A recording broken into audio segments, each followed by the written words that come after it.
So this is the start of the Essentials of Communications in PR for Nonprofits. And we have a good group here, and we'll let anybody else in if they show up.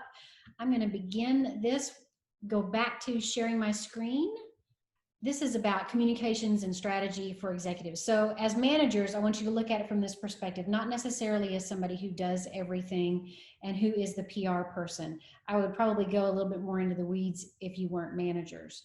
And this gives you a little bit idea of how I'm wired and how I try to be able to stay on track on strategy. Some of the things we're going to talk about is our strategy.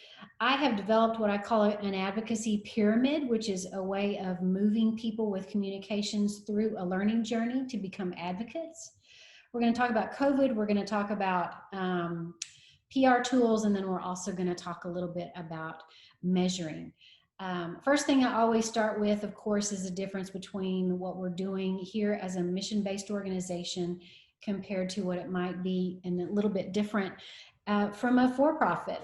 Some of us have worked in for-profit and some of us are in the nonprofit space. Circling back around, for those of you who missed that, this is just some of the things we keep in mind as a mission-based organization.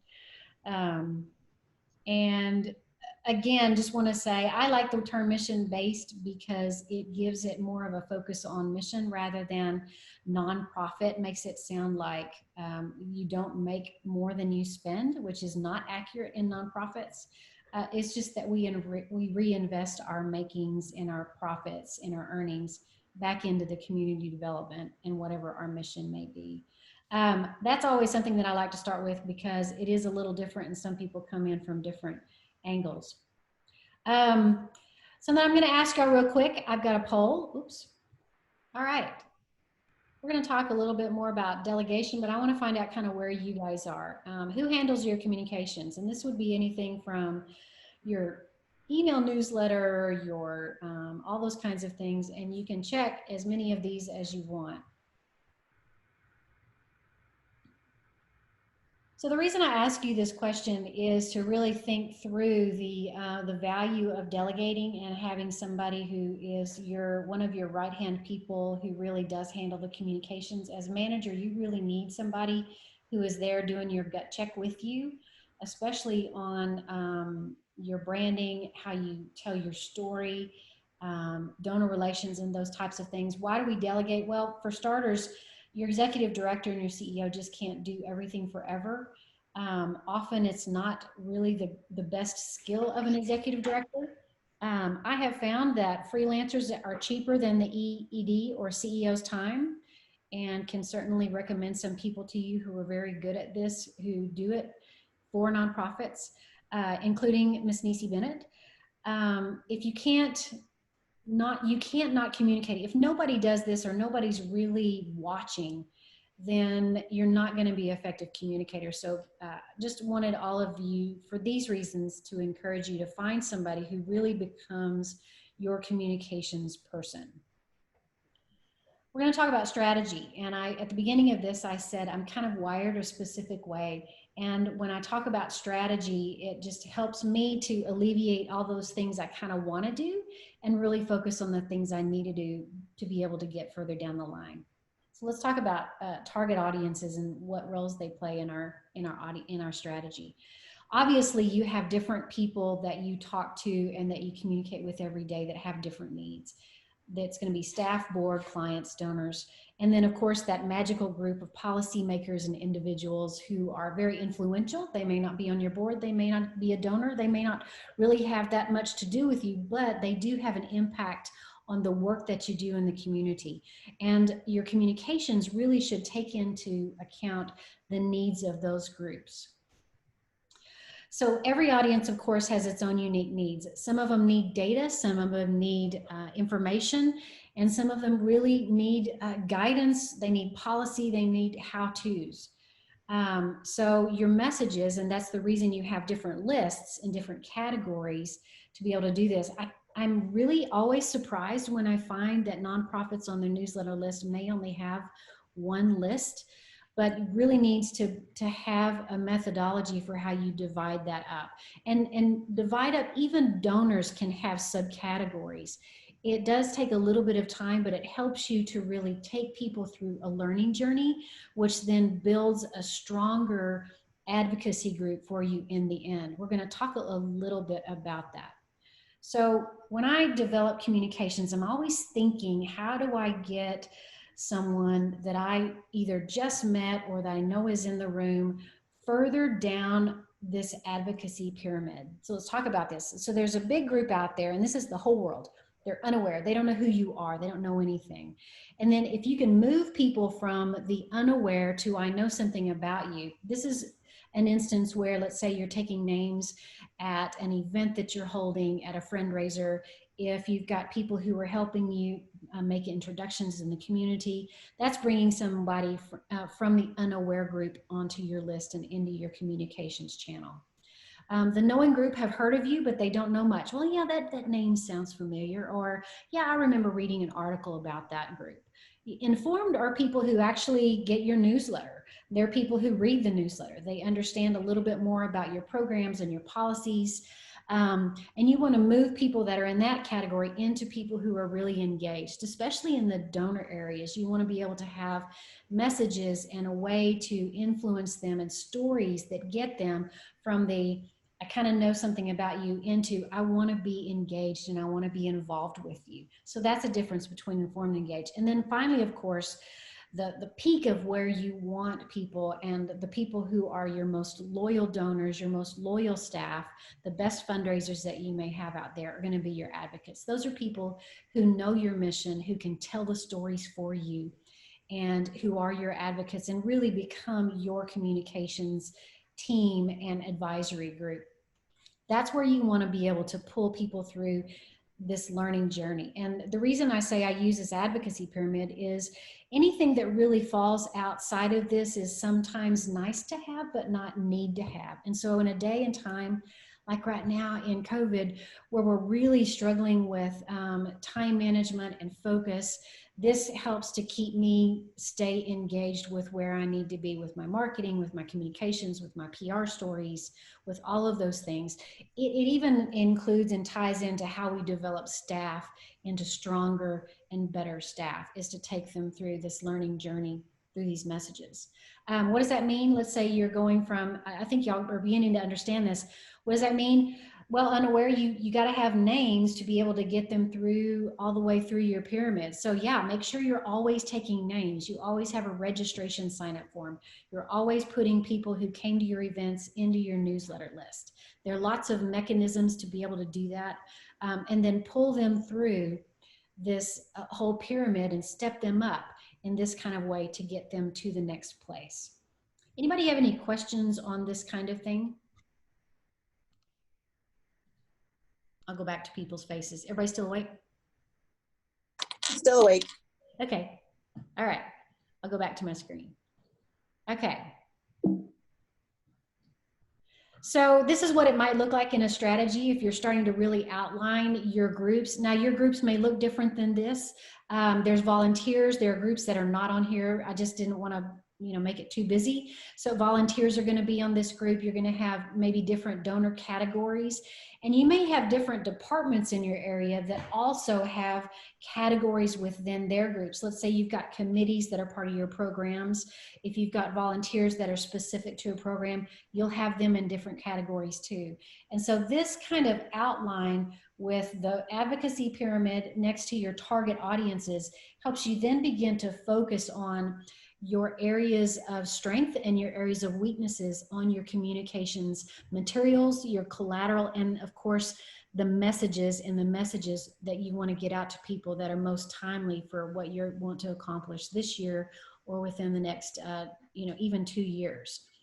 So this is the kind of way that I lay that out, is I make sure that I understand who my target audiences are, and then I try to develop pieces and communications that will pull people through this advocacy piece to get them to the next place.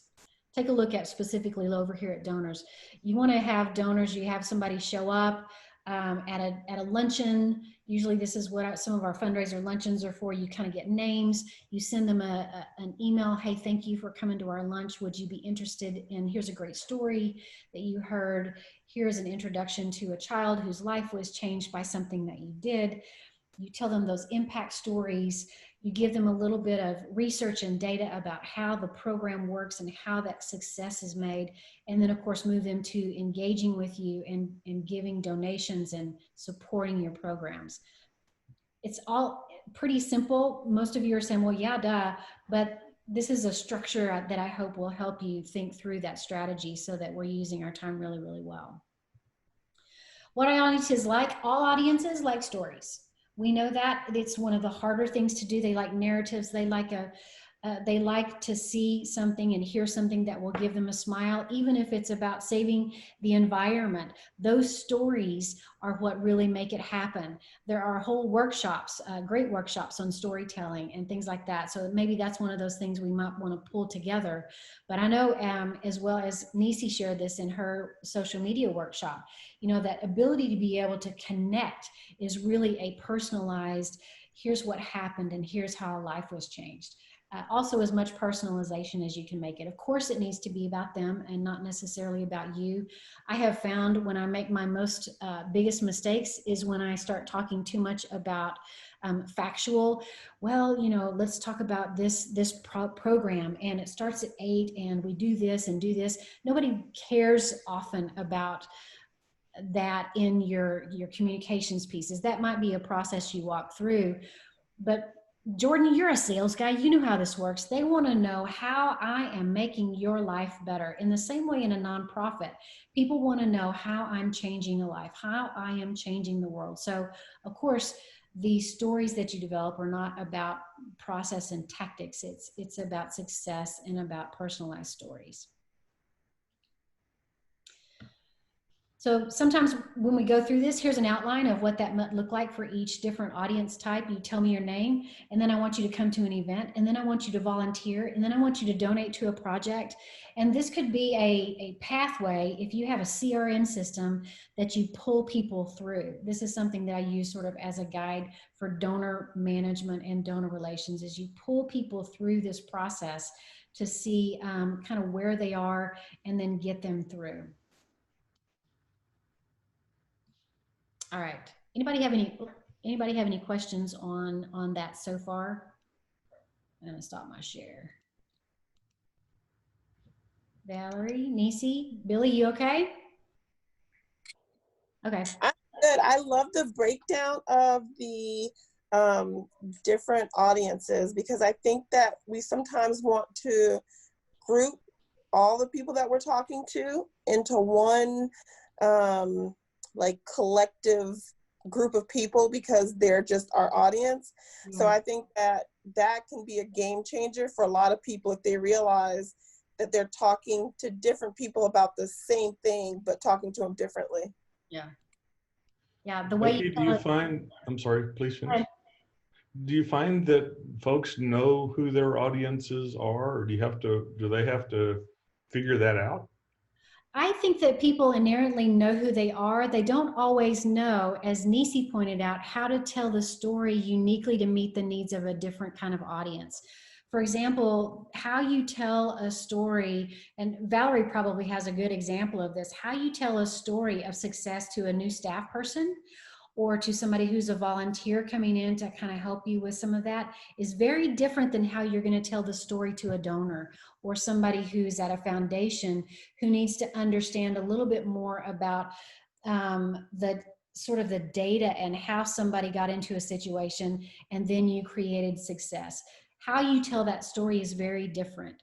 And so that's why you have to kind of be very pointed about being sure that, well, here's a video, we'll just stick that video on there. Well, sometimes that message isn't as impactful to the donor as it might be for your volunteer base.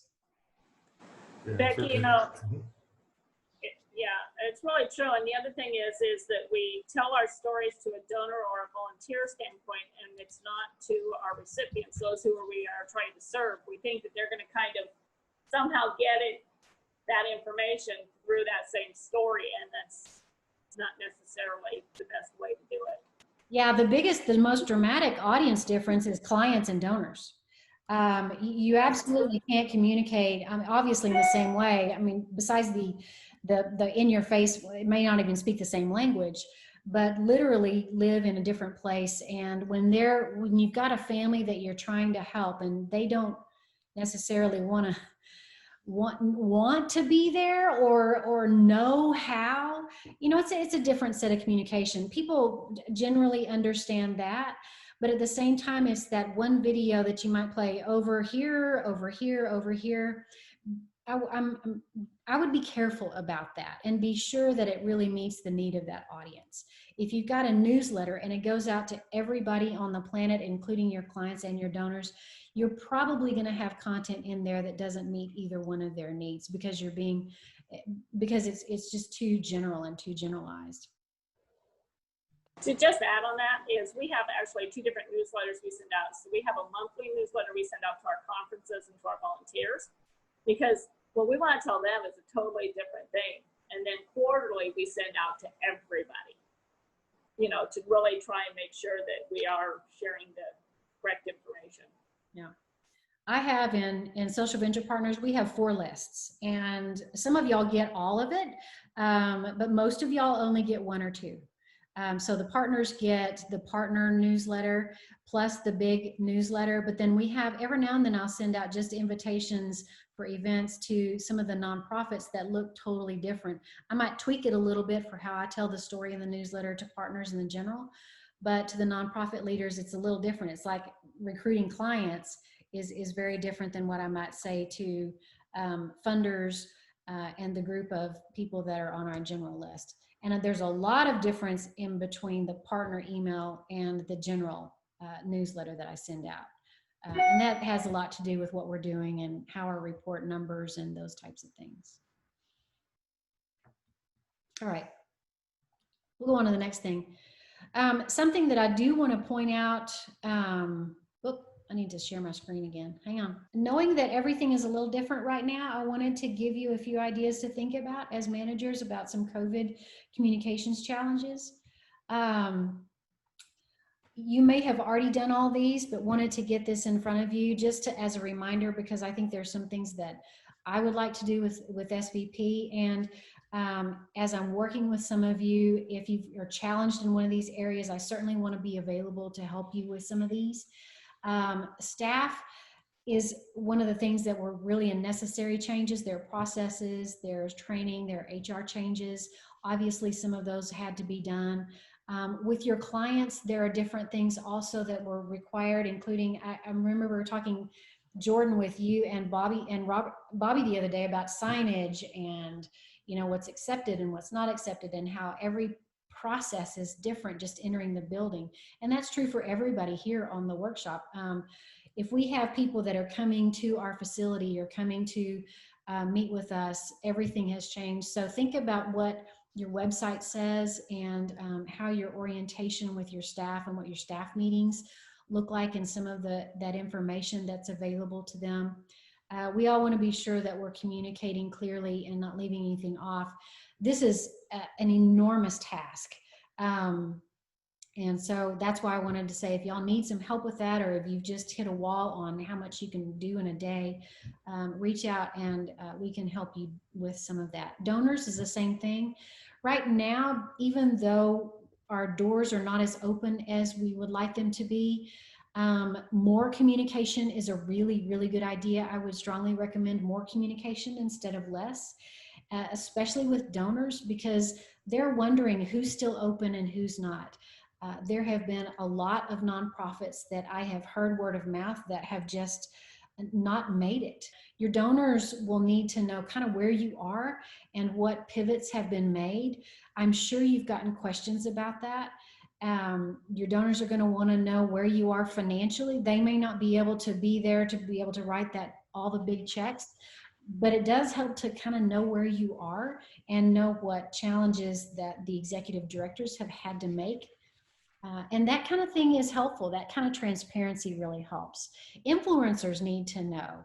A lot of people are now going into kind of the second phase of asking for grants, those grants that are available through the city and the county. But if it does help to let influencers know and let people in the media know kind of where you are if you have a relationship with somebody in the media. So that's one of the things I just want you guys to be thinking about. And kind of if you need some help on that, because right now everybody is stressed out on the fundraising end. I kind of cringed yesterday when I saw the TV reports that because Fiesta is canceled, there are these hundreds of nonprofits that now don't have their revenue stream, and so expect to get phone calls for fundraising. And I thought that, you know, the heart was good, but that's not really helping a lot of the nonprofits, because then it kind of closes people out. But constant talk with the donors you already know, and being transparent with them about where you are and what your real needs are will help you when you do need to send something out or make those phone calls. Let's talk about some essential policies. And I would say, Jordan, and those of you who are in, these are essential in any business. These are things that I have used in my work that was for profit as well as nonprofit. These are things that for many different reasons that everybody should have and should update. So this is another reason why I want you to have that partner who is working with you to help you with these policies and procedures to make sure that you have them. And these are communications policies that are absolutely essential. If you need some templates, some of those are available out on the resources file that I'm going to send to you, and that's on the end of this presentation. What policies do you have in place? Tell me which of these, and it's okay if it's none, but I bet y'all have some of these. And I can tell you which ones we don't necessarily have with social venture partners. But we're working on it, right, Billy? We need to be, if we're not. We do. Here's a have good that. list. We do have that, and we do have that. So these are things that really, really keep the engine going when things crash. Obviously, a crisis communications plan. Quick outline, crisis communication, lots of samples that are out there that are available. There's one in the file that's just for nonprofits that I got off of HubSpot. I was looking around for something. That's really one of the better ones if you don't have one, but the crisis communications plan, these do not have to be long documents. These can be fairly simple. This basically says, you know, who is going to be in charge if something blows up, burns down, gets hit by a bus, those kinds of things. And your crisis plan really should have a first point of contact and a backup, and then what the roles of those people are going to be. It also needs to have in your orientation and in your planning with your reception and people who answer the phone, what happens and what would you do, just like a fire drill if something, God forbid, horrible happened. And that's what needs to be in your employee policy and also needs to be communicated to your board and your leadership team. Your media policy is very similar. If media calls, you need to have that training for your receptionist to know what to say and what information to take down. That's all in your media policy. Your social media policy is very unique to the organization. It outlines who can post, who the administrator is, how you link to the organization. Nisi talked a lot about this and is a really great resource when you start putting together these types of things. Everybody should have your brand guidelines, or your graphic standards is also the other word that people use for that. And that's how you use your logo, what your colors are. Often this includes the fonts that you use internally and externally. It's your newsletter, style sheet, those kinds of things. What to do and not to do. And you probably have a pretty robust one there at Documation, Jordan, I would expect, because the brand police are really, really tight at places where you have the brand and the logo that's as prevalent as what you guys have. We have a pretty serious SVP brand guidelines, and that link to that is out on our website if you want to take a look at that. An editorial calendar, these are working documents. The next two are working documents that help you. Editorial calendar helps you outline throughout the year what you kind of want to cover. This is another thing that helps you save time besides going to everybody and say, hey, what are your stories today? A lot of times you do need to plan what's happening the first quarter, second quarter, third quarter, and so on. Okay, and then finally, here's one of these is not like the other, and that is a blog. That's your online news page. I don't know of anybody who doesn't have this already on their website, but the reason this is really, really critical to businesses and especially to nonprofit is this is more of a story archive for you. This is your content machine. This is the way that you connect people to your website from all of your social media. The online category, and it can have, almost all of them now come with a way to embed video and stories and webinars and those kinds of things. So be sure on your websites that you have the ability to be able to have that online news, because that is a huge resource for not only your content for social media, but it's also great for media who want to know backlogs of what you've been doing. But it's also a way to measure. You can track who reads what. You can track the numbers of people and interest and likes and shares from that page. It's a wonderful thing, and it is an animal you feed. Thank you so much for sticking with us through the first segment of 3 on communication strategy and PR tools. The next segment, we're going to talk about media relationships and essential tools you're going to need for press relations.